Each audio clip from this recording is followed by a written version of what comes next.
Sasa haya ni maradhi, na yatokamana na nini? Ni sisi.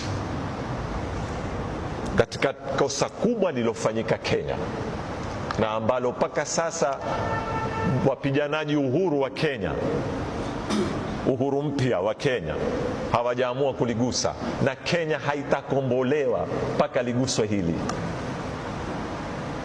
Ni urongo wa uhuru wa Kenya ulojengwa katika walopigania uhuru mkina nani?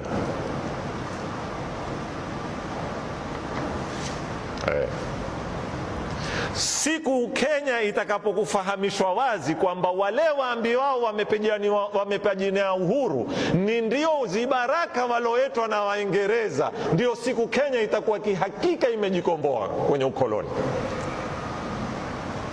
Talmud, stori zilotengenezwa za kuwaundia watu jununu la adhama, na sanamu yalowekwa katika historia ya Kenya, masanamu yalotuuzia mashujaa, kumbe ndio zibaraka, yamelelea jamii, imepata jununu la adhama, yaona kila kilioko Kenya nchao na mataifa mengine yote ni hayawani. This is the reality of Kenya. Pana haja kuandikwa upya historia ya uhuru wa Kenya na kubainiwa kibaraka alikuwa nani na alopigania uhuru nani. Hiyo ni ya kwanza. Na ya pili ni ile ndenao kila siku, hata kama leo kumekuwa na Kenya, lakini ni muungano kama vile muungano wa Tanzania bara na Tanzania Zanzibar. Uhuru ulopiganiwa hauhusu mwambao, kwa sababu mwambao haikukoloniwa mpaka ipiganiwe nini? Uhuru.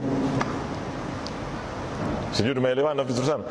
Uhuru wapewa mtu alokuweko kwenye nini? Ukoloni. Ikiwa mtu hakuweko kwenye ukoloni, wampa uhuru wa nini?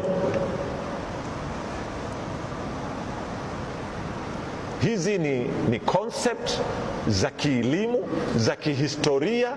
Ni lazima Wakenya wazieleze vile zilivyo, sio tutengenezewe historia bandia, tuuziwe watu waipitie historia bandia kunyanyasa watu wengine. Na haya ndo matatizo. Sisi twaitisha amani kila kitu, watu wasituone sisi zungumza na nini, watu tunataka sijui mambo ugaidi, mambo but tusidanganyane, kuna ukweli umefitwa.